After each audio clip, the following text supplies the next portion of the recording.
خانپورمهر वेझो ॻोठ लोही जो रवासी दुकानदार शबीर अहमद महेतम मीडिया ॾो एहतजाज कंदे ॿुधायो आहे त मुंहिंजो लोही शहर में गुज़िरियल केतिरनि सालनि खां ज़रई दवा बाण ऐं करियाना जो दुकान आहे।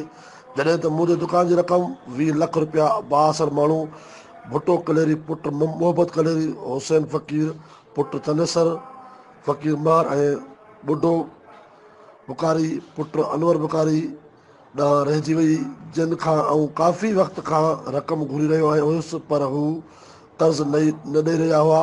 हिन चयो बाअसर जवाबदार मूंखे पंहिंजे औताक ते घुराए मौतबार धमकियूं ॾिनियूं, जंहिं दौरान हिकु जवाबदार भुट्टो कलेरी मूंखे रेफल ॾेखारींदे दाबा ॾींदो रहियो।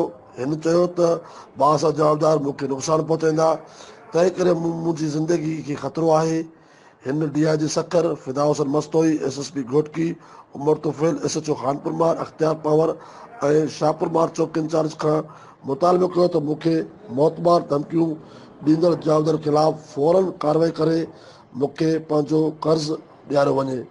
Najaf Ali Mirani SDN news खानपुरमहर।